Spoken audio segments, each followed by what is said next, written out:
If you were to flick through the pages of history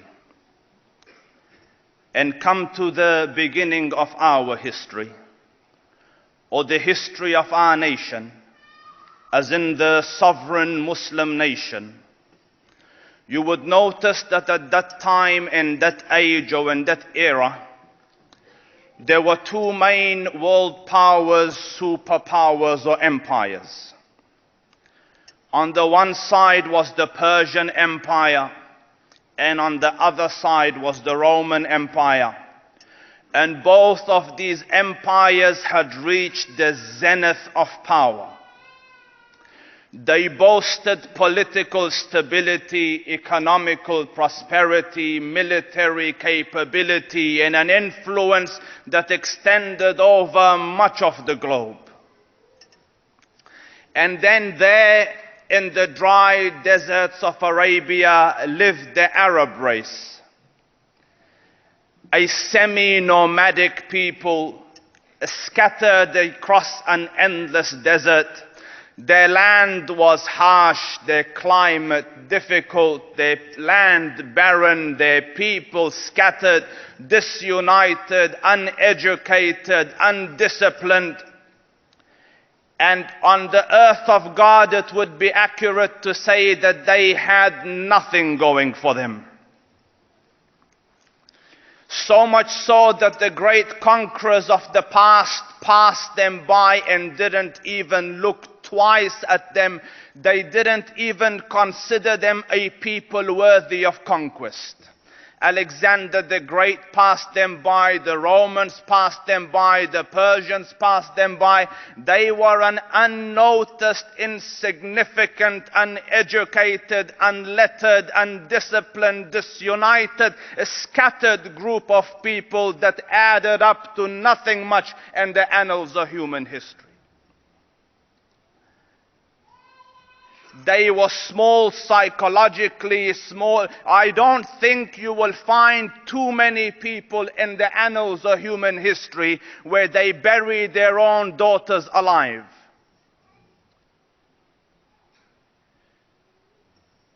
Politically, they thought small, they aimed small. One of their greatest men, this is later on, but the reference that I am giving here is in his days before Islam. A man came and asked him, Ya Umar, what is your biggest aim in life? What is your biggest goal in life? What do you want to achieve in life? What do you live for? He said, I hope, I wish that if I could have a herd of camels, that I could breed and milk and live off that comfortably. That is my aim in life. They were a small people, population the numbers were not as big as the other countries. And yet Allah Rabbul Izzah chose and preferred this unnoticed, undisciplined, disunited, uneducated, scattered group of people to become the primary promoters and propagators of the one true religion of God. And I study history and I contemplate deeply about it, and for the life of me I am thinking, Ya Rab, the Romans were there, the Persians were there, armies were there, governments were there, governance were there, pomp was there, ceremony was there, and you opt for this unnoticed, disunited, undisciplined, uneducated group of people to become the custodians and the promoters and propagators of the salvation of the human nation. And yet, when this group of people, semi-nomadic group of people hovering on the brink of barbarism, when these people entered Islam, and as the Quran says, "Udkhulu fi silmi kafa," when they entered it entirely, when it became their life and their focus and their purpose and their everything, within a few decades, this insignificant, unnoticed, undisciplined, small, uneducated nation expanded and extended from Granada in Spain on one side to New Delhi in India on the other. History is making a point here. My Lord is teaching a lesson here. And that point in that lesson is this: that you can be the lowest of low, the most insignificant, unimportant, undisciplined, disunited nation on the face of this earth. But if you were to cling to this rope of Allah, وَاعْتَصِمُوا بِحَبْلِ اللَّهِ جَمِيعًا, you will reach the pinnacles of human achievement.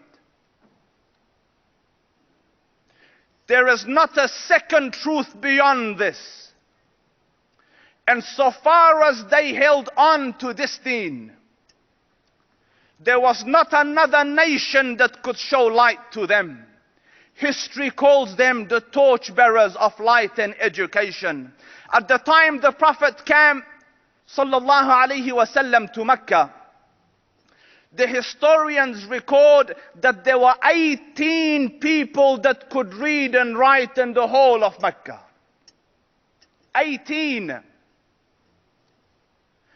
By the time the Prophet left, Arabia had become teachers of the world. And that same Umar ibn al-Khattab radiyallahu anhu, who yesterday wanted to have a herd of camels, they ask him now after Islam, Ya Umar, what is your goal? What is your purpose? What's the mission of your life? What do you want to live for? He says, I want to struggle till the deen of Muhammad reaches every corner of the globe. The small became world notable. The unnoticed became significant. The localized dreams became world vision. The secret formula of change and success was Islam.